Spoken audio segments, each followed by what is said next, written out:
Good. All right, everyone. I feel like I need to follow that last talk by saying I am a CISP, so if you're looking, look no further. All right. Well, thank you, everybody, and welcome to We Are the Enemy of the Good. I'm going to start off just a quick about me slide. I currently work as VP of Security for a consultancy up in the Pacific Northwest called Intrenium. I've been doing InfoSec for probably about 15 years now. Did the sysadmin, DBA, pen tester, ended up having to get a QSA in the middle of that. Did the consultant, manager, moved up the stack, did all of that. I'm on Twitter, Hacker Hiker. You can follow me if you're looking for tweets about security or hiking, surprisingly enough. And then lots of memes and nerd stuff. And I occasionally apologize for a Seattle sports ball outburst. It occasionally happens. My followers usually go down a little bit when it happens, and I apologize in advance. It might happen if you follow me. So, why the hell are we here? So, the best way for me to talk about this is I've noticed a little something in our industry, and you know, just from sitting around LobbyCon and from talking to people and everything.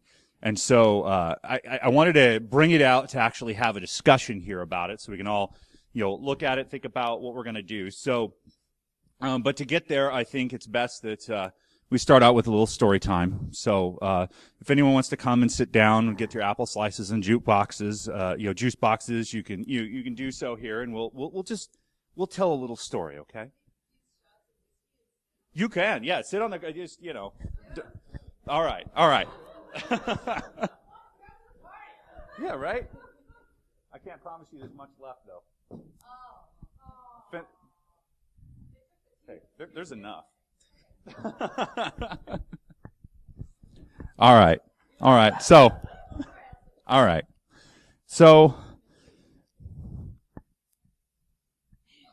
it's all good either way.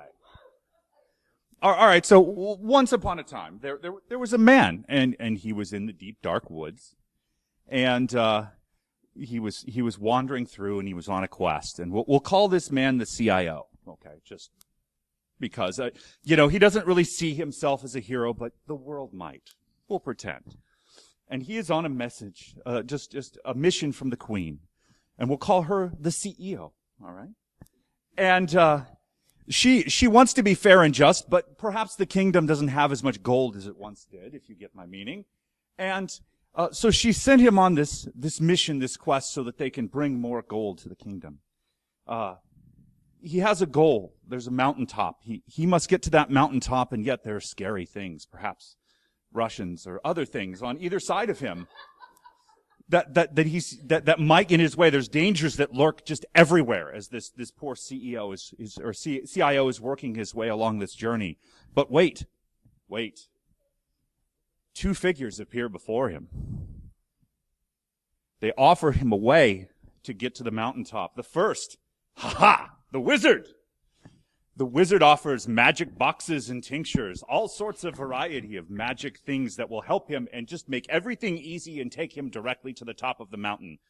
The CIO is intrigued. Then compliance arrives with their holy book. And they bring their holy book from on high, and they say, "Follow these rules, and you will get to the top of the mountain." The CIO is looking back and forth, wondering what to do, but wait. A third figure appears. Who could this be?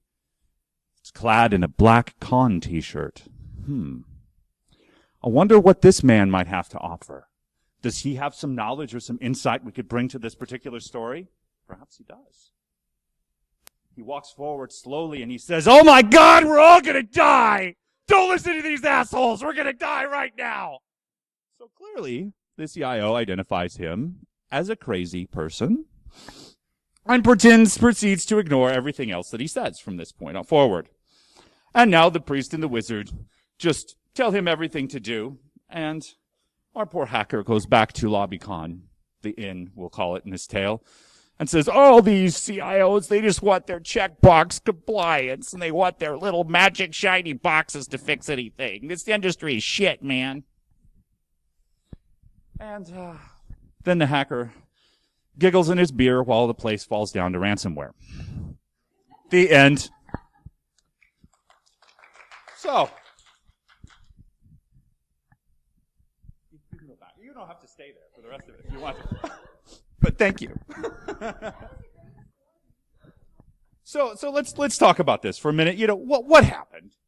What happened here? I mean, where did this guy go wrong? Where did the hacker go wrong? You know, and what makes this magician and priestess, you know, these figures that always seem to drive the industry, what makes their message appealing to the CIO? I mean, what is it that people actually get from them, and what can we do to actually make our message resonate with the CIOs and with the people that we're trying to get our message to? Because, you know, we care and we want to actually get our message there, but at the end of the day, sometimes they're not listening. So let's talk about some of those ideas of where we go wrong in this particular process. So first off, the goal, the mountaintop. What is that? Now, in your mind, I know a lot of you are thinking, oh, in this allegory, the goal is security, but the goal is never security. The goal is for the company to make money. At the end of the day, as much as security is our goal, and it's what we think about more than anything else, we have to remember that security is never the goal of the business. At the end of the day, they are supposed to get their job done, and if we don't take the time to actually understand what they're trying to accomplish, how can we expect to give good advice about what they're trying to do? So the most important thing we can do is to sit there and actually think about what are they doing and try and understand that. And we'll get into that a little bit more later. But if we just take away this, if we don't understand what they're trying to accomplish, we can't help them get there. Second thing, the words. We are, at our hearts, engineers. We're smart people. We know the difference between things. We're very specific about the words we use and, you know, what things mean. At the end of the day, we love to say that there's a nuance between various phrases that we'll have. And we love to say things like, well, actually, that's not quite right. But when you're dealing with like the CIO or within these guys, the words don't matter. They don't really care. What they're looking for is an explanation of why things are important and why they should care about things and how it will ultimately support the business. So if you really think about it, in this room, if I started a conversation about vulnerability assessment versus a penetration test versus red team, you'd probably set off a holy war. I mean, people would just start killing each other. There'd be blood on the walls and everything like that. But guess what? As important as it is to us in this room, CIOs don't care. They're more interested in the result. They're more interested in finding out what are the problems that they're facing in their organization and how should they fix them and how should they get to that point. So a good example of this, there was a talk I gave, and you can, you know, jokingly refer to it as a muggle talk or whatever you want to call it. But I was giving a talk to, you know, a group of, you know, CIOs and industry things at a trade show. And the concept was, I was talking about, Eternal Blue, you know, because there was just kind of a talk where I go over what particular things happened and what was going on and everything in there. And the overall story of it, the idea was that it was basically, you know, the plot to a bad horror movie. I mean, you have this weapon escape from a government lab and, you know, wreaks havoc all around the world. And then you have this quirky hero appear out of nowhere. And then the post-credit scene, the government hauls him off. And it's just a bunch of bullshit. But it's still, you know, it's the type of movie that you would see. So the point I was trying to make with that as I'm going through it is that when you compare what happened with Eternal Blue, it's really just a bad remake. It's a bad remake of Conficker, what we saw in 2008. Same type of attack, same type of panic, same type of, you know, Microsoft releases patch. Time passes. And then it attacks and does a bunch of damage when there's a bunch of stuff that isn't patched. So that was the point I was trying to illustrate. So what happens next? Immediately after this talk on Twitter, I get, actually, somebody tells me, no, actually, Conficker or MSO 8067 actually uses RPC. Eternal Blue uses only SMB. That's not even accurate. And I'm thinking, there goes the point. This is the type of example, and it doesn't matter what's accurate or not. It's about looking at the point, looking at the trends of what's going on, and being able to compare those stories when you're actually talking about, when you're talking to the CIO and the CEO, being able to say, these are the patterns that we're seeing, and this is why this is important, this is why you have to fix this problem. And as an industry, we just get so hung up on being exactly perfectly right. And amongst us, it's fine to be exactly perfectly right. We want to do those things. But is it really necessary when we're talking up a level to the CIO or the CEO? The other thing is the perfect.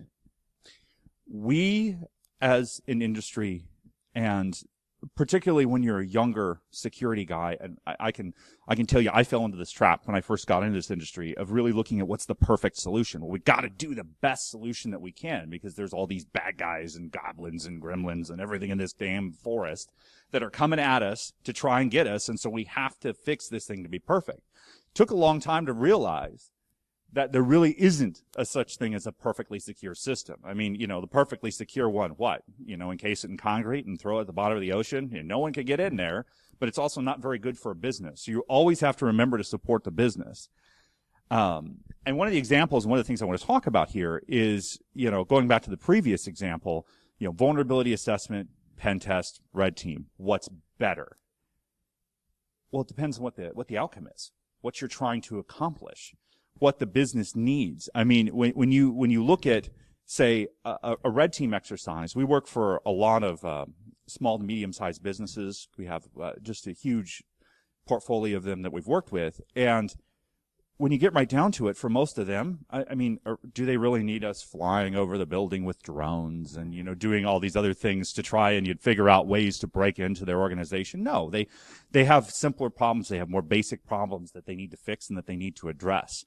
So in those cases, quoting that type of engagement or trying to get them to bite off or trying to convince them that they need to do that kind of engagement probably does them a disservice because you're looking for what can get the most bang for the buck for the customer and being able to help them out the most. So that's just one of the examples that I want to hit on that particular topic to say that we can't let the perfect thing, at the end of the day, the perfect solution, being able to protect against, really highly skilled and particular attackers and doing those kind of things is important, but is it the best thing for them? And at the end of the day, sometimes they have to do what they have to do, and there's ways that they have to get their business done. So we can't let the perfect be the enemy of the good.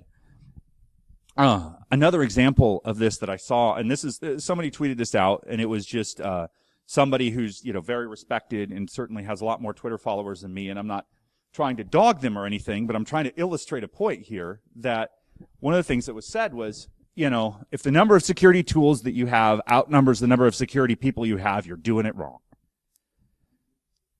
And I thought to myself, on its surface, it's not a bad point. I mean, it's not a bad thing to think about. But when you consider this fact, let's look at the small business economy, which actually makes up 99.7% of all companies in the United States. That statement is probably wrong for all but 0.3 of the places that are out there, because there's no way any small business is going to have more security people than security tools. It's just not going to happen.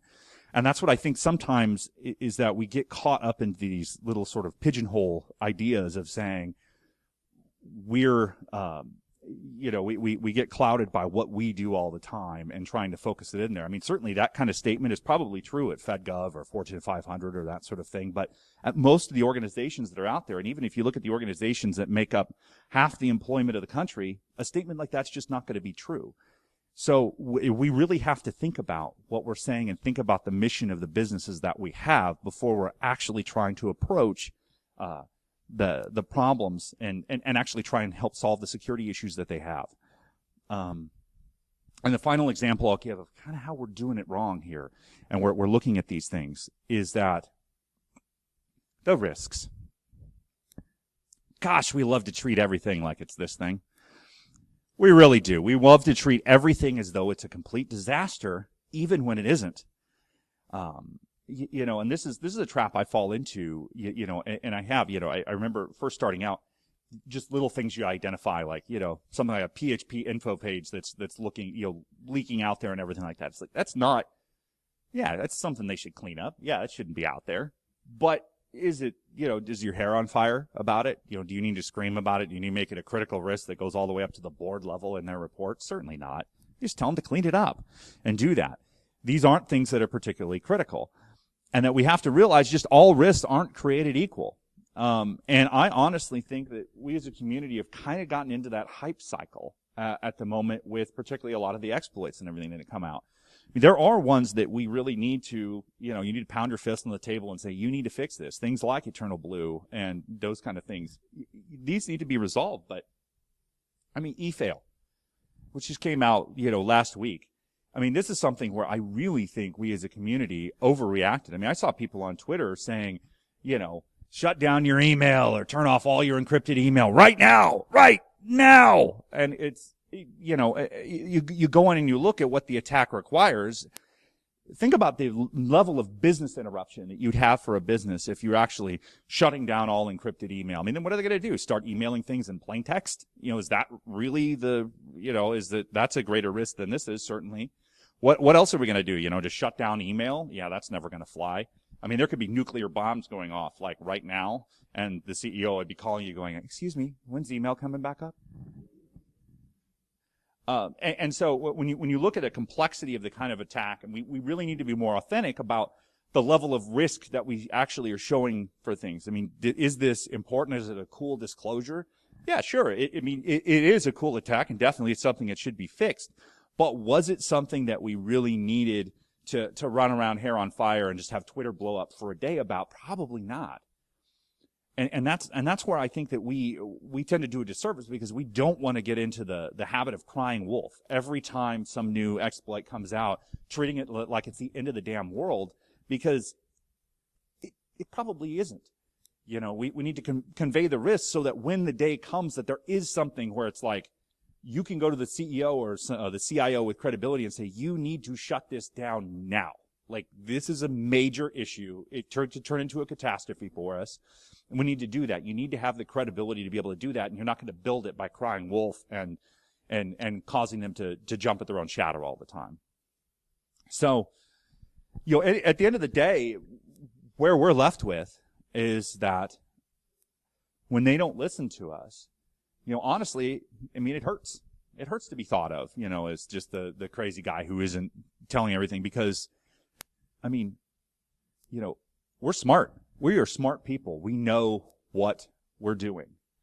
We know what the risks are. We know how to do things that they'll never know how to do. And that's awesome. And, it's not uncommon as we're sitting in there to be the smartest guy in the room.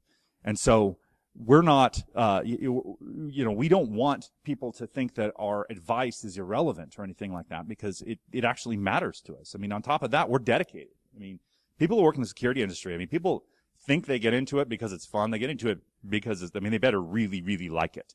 Because I will tell you, you go through one DFIR call at 4:59 on a Friday, and you basically cancel your whole frickin' weekend to try and help somebody out. You don't do that just because you're looking for a paycheck. You do that because you're dedicated and you want to solve problems. You want to help people out.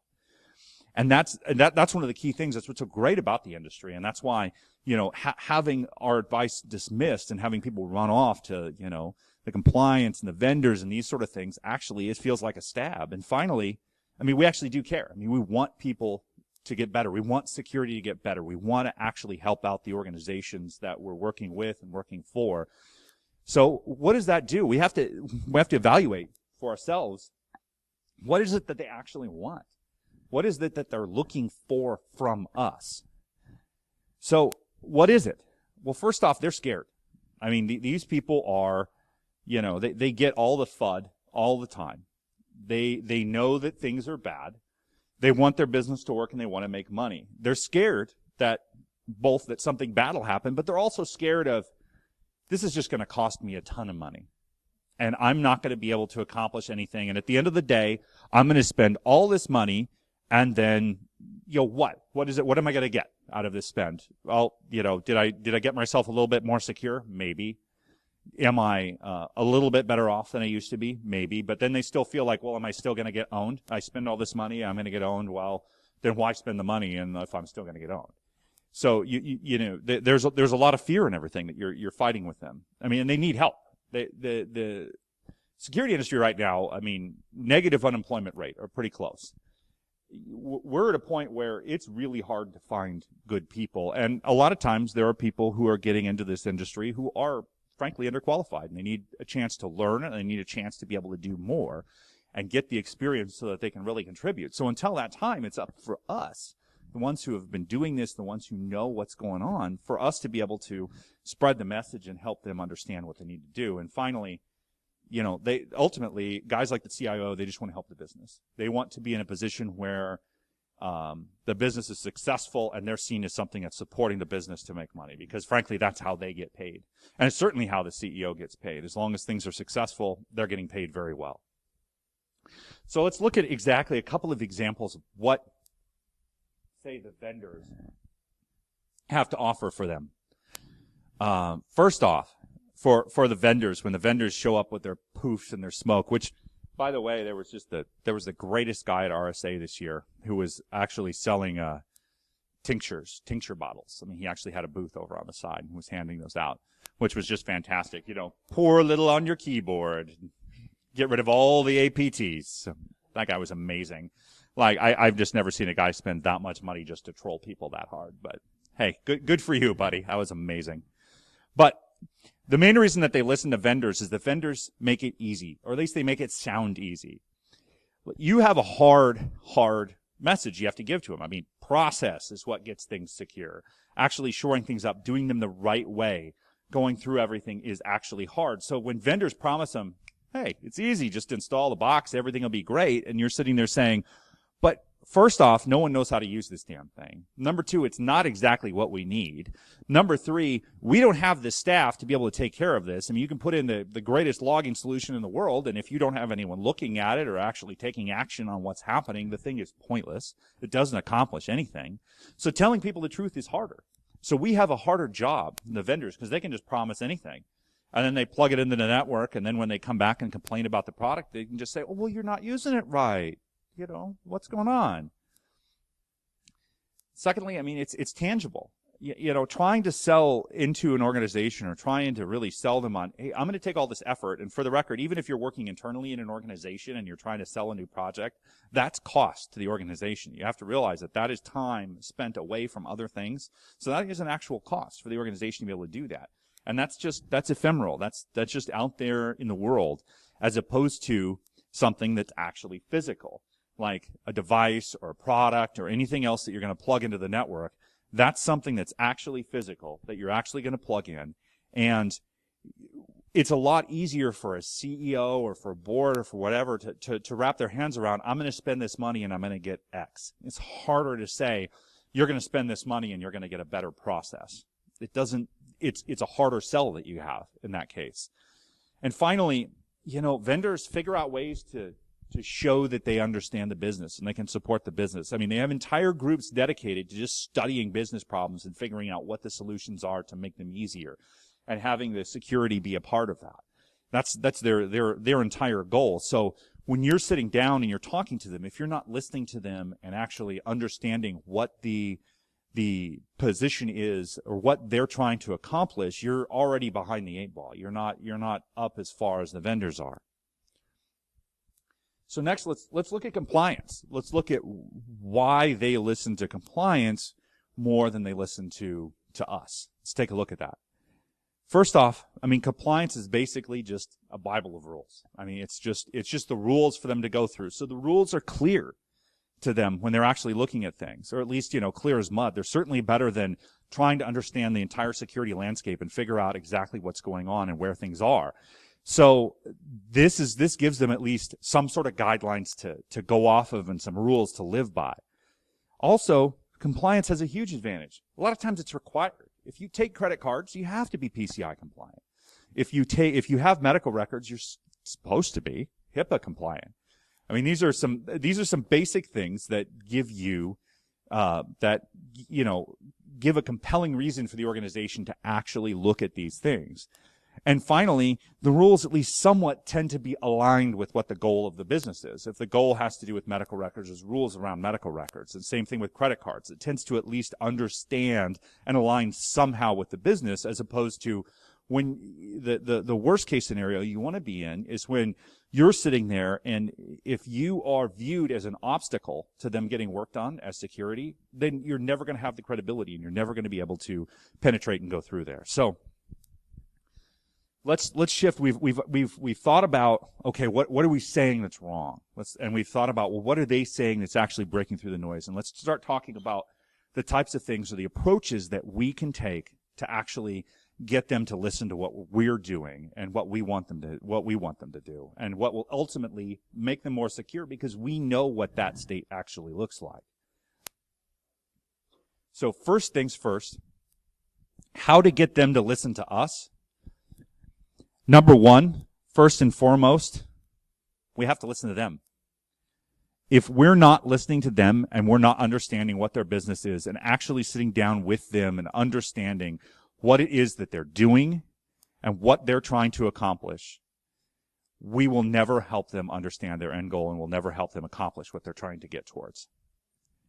We need to actually learn the goal that they're doing and what their path forward is and how they get there. So in other words, if they're trying to make money, we got to understand how they make money, how they do that. And don't forget, you can learn from anyone in an organization that you encounter, anyone in an organization that you talk to. You know, for example, there was a great, I was talking to a guy last night, a guy named Paul. He's actually speaking a little bit later on. And he was talking about how he was working with folks on the oil rigs. And they had a requirement of trying to lock the keyboards. I mean, the old classic. And people aren't locking the keyboards, you know, screen won't lock. And just classic sort of old school stuff that they're dealing with. And he went down there. He actually talked to him and said, hey, how are we, you know, how can we make your life easier? They complained about it. They said, we can't lock the keyboards because every time we lock it, we have to come back. We've got these big old gloves on from working on the rig, and we got to somehow figure out how to type in our password and get oil all over the keyboard, and just to make a giant mess. So, you know, or they got to take off their gloves, make everything a mess, go through everything. It was something that was actually impacting what they were trying to do. So, I mean, what he did, just basically got, you know, card badge, had them log in with the card badge. They don't even have to worry about it. They're all carrying it anyway. Set it up so they could log in with that. Made their lives easier. Now, this is the point where we have to not get on our, well, actually hat and say, well, it's pretty trivial to clone a HID card. It's just super easy. We could just do that, and then I could go up and I can own the system and I can log in. But when you think about what's the difference in the risk, all of them sitting around unlocked all the time versus somebody having to come on site, clone a badge, do all of that, you've reduced the risk. Is it perfect? No. But it's not it is better. It is good. And the same type of solutions could work with nurses in hospitals.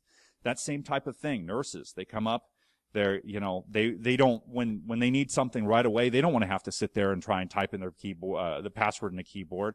What it leads to is shared accounts that are always logged in, that are just sitting around with password 123 as the password, or they all share their password with each other, so it's just logged in all the time. Things like that is what it ends up as. So when you actually come up with solutions like that, that's where you can align with the business, and you can think about what are you doing to make things better.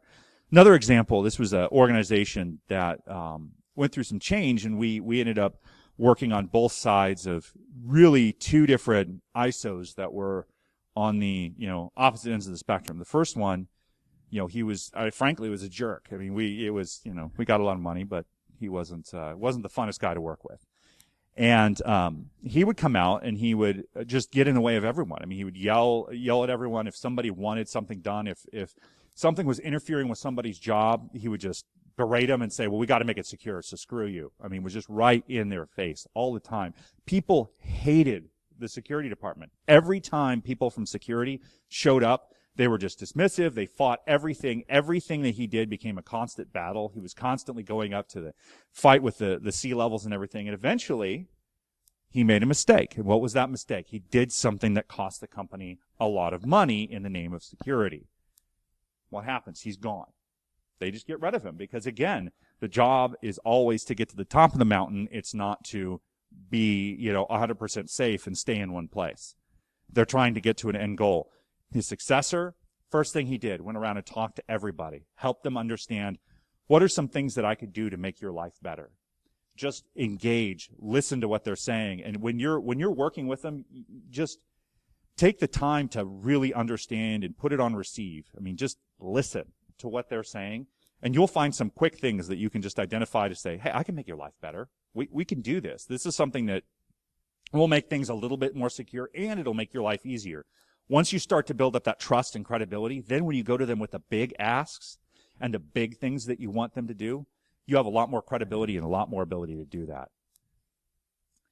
The other thing you can do, and this is something that we try and do in the consultative world, is that we all know where they're trying to go. I mean, we know that, okay, that's the mountaintop. Once we've listened, we understand what their business processes are, and then we understand where their security are, or risks are. So we understand not only where they're going, but we know where all the pitfalls and where all the problems can be on that. And we just, it's at a point where we're like, okay, let's build a map. Let's build a map together. Let's work together to say, where are we going? Let's build that, that roadmap or that plan that will get you from here to there and do it safely. Now, is it going to be perfect? Probably not. Remember a couple of things. It's our job to understand the risk and communicate them and tell them how serious and how important it is. It's their job to decide what to do about it. So at the end of the day, if they make a decision to say, we're going to accept that risk, that's kind of the role that you're in, that you're always stuck in that particular position. It's their job that's on the line, as long as you communicate it and do that. Also remember, it's their map. It's not your map. It's theirs. You want to engage with them to be able to talk and say, what is going to make the most sense for you? I mean, if you really want to get right down to it, let's say there's some crazy flaming crevasse of doom that they're just walking over with a rickety ladder every frickin' time. What can you do to help solve that? I mean, the initial reaction would be, let's go around. This is crazy. Why are we even going over this flaming chasm of death? This is stupid. We're going to get burnt eventually. Let's just go around it. Well, they decide, no, it's too expensive to go around. We have to go over it. So you say, okay, fair enough. Can we at least, maybe this time through, reinforce the ladder a little bit? Can we do that? Yeah, okay, we'll fund that. You reinforce the ladder a little bit. You can also plan. So give them the second or third best option if they ask for it. If something isn't going to work, don't throw up your hands and say the industry sucks. Think about what's the second or third or fourth best thing that you can put together for them. You can reinforce the ladder. Hey, maybe next year you can get it into the budget for them to have a new ladder to cross the chasm of doom. And then maybe in a couple of years you can get enough funding to build a damn bridge so you actually get across it without getting burnt all the damn time. And those are the kind of things that you have to actually think about. And remember, the various different things that you're handing out, the maps and whatever charts or any sort of deliverables that you have to put together for them to help understand where they're going and how they're going to measure and what they're going to do about it. I mean, that's not the reason, writing reports isn't why we got into security. Making good data to be able to show them isn't what we got into this for. We got into it to hack all the things. I mean, that's what we wanted to do. So, I mean, at the end of the day, things like, making sure that we give them what they need is really important. So now when we look at these two guys, we can use them. They are, believe it or not, are actually allies that we can turn into and we can use for our own good to solve our problems. Vendors, compliance, these are things that if you're tuned into what they need and what they're doing, we can leverage them to get what we want. First off, vendors are going to supply you with all the FUD that you ever need. You don't have to scare your guys into doing something. You don't have to say, oh my God, things are going to die. The vendors do that for you all day. Your job is to solve, not to scare, to reassure, to be able to say, hey, we got this. This is fine. This is serious, but we've got it. Here's our solution. Here's our plan. This is what we're going to do. When you can do that, you build a ton of trust because you're not running in hair on fire. You're not freaking out all the time. You're actually bringing something to the table. Other thing is, while vendors have lots of shiny boxes and potions and everything, they're not all crap, believe it or not. They actually have tools that do solve problems. You just got to cut through the BS and be able to communicate, this is what this actually does. This is what it doesn't do, regardless of what they claim it does. And here is how it will actually help the business get to where it needs to get. So, I mean, that means that, if you want to work into this role where you can have this advisor type relationship, you need to understand what the products are. You need to, walk the floor at RSA. I had a talk with Jack Daniel years ago, and he said to me, and it still rings true today, you got to at least go to one RSA and you got to go to one DEF CON. If you really want to understand the two crazy ends of this industry, you got to go to both. And really being able to understand what those what those vendors are offering and what's going on is an important part of it. Because if you're just complaining about them and you don't know what they're actually saying or what they're doing, you're not going to have enough to push back at them. Compliance. We all know, without a shadow of a doubt, compliance is not security. It's not the same thing. But there is a lot of overlap. They get kind of close, man. So when you can use compliance to get where you want to go and at least get a framework to make things better, just take advantage of it. Don't berate it and talk about how stupid compliance is. No, say, hey, if compliance can get us here, let's use compliance to get ourselves most of the way there. There's a talk from B-Side San Francisco. Purna put together a talk about building a security program from scratch, and it was just his experience with that. And I love the talk because what he did was he actually, just as the story goes, he buddied up to people in the organization. It was his first job as an ISO. He spent some time just learning and talking to different people, and he found out from the sales guys that they were having trouble getting deals because they weren't high trust certified. He thought, aha, this is my in. This is how I'm going to make things more secure. He got together in the organization, went to the CEO and said, we're going to sell much more business if we're high trust certified. And high trust gave him the framework to actually make things more secure by working with the organization to do that. He was able to get the whole organization to embrace this goal of, well, we got to get compliant because it was going to mean more money to everyone. And along the way, they got a hell of a lot more secure as they went to go get there. And when we actually think about the rules from compliance and really what we're thinking with that, we have a hard time thinking that, oh, people never follow the rules. They never follow the rules. It's funny because sometimes when the rules come from compliance, they actually follow them. And it's the strangest thing. I ran into a friend at a doctor's office, actually a friend that I had from like junior high and high school a long time ago. I ran into his little sister working at a doctor's office. Just, hey, how are you? The whole thing. And as I'm leaving, she gets up and she runs out and she says, wait, stop. HIPAA says that I'm not even allowed to say that I saw you here. So is it okay? Do I have your permission to tell my brother that I saw you? Come on. Those are the type of rules that if they're able to follow rules that are that silly like that, you can get them to follow other rules and you can actually think about it. Finally, compliance sometimes, when there's something that's really, really obnoxious that you need them to do, compliance can be a wonderful bad guy. It really can. You just sort of say, no, PCI says you got to do it. It sucks, but sorry. You do have that advantage that's out there. So, as I'm kind of bringing this thing home, I like to think that we can go back to our story. And we can think about this guy walking through the deep, dark woods, this CIO, and the mission he's set on from the queen and how he's off to get this gold, and there's evil and danger all around him.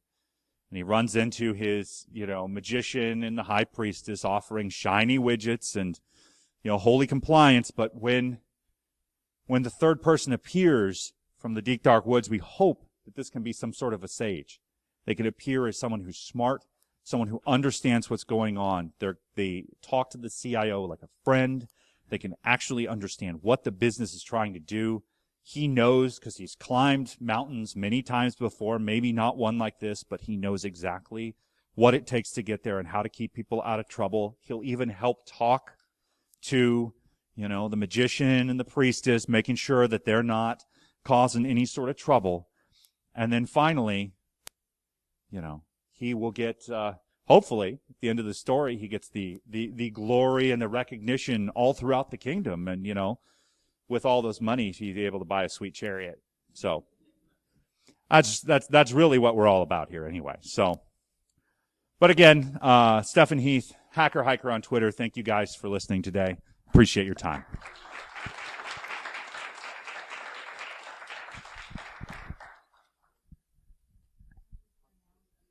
Thank you.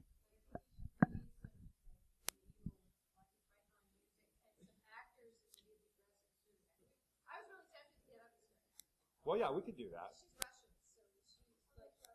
So you talk Russian? I'm sorry, Ukrainian. Ukrainian? Yeah, no, Ukrainian's not Russian. So she's Ukrainian, so she talks about the bad Russians. We're gonna get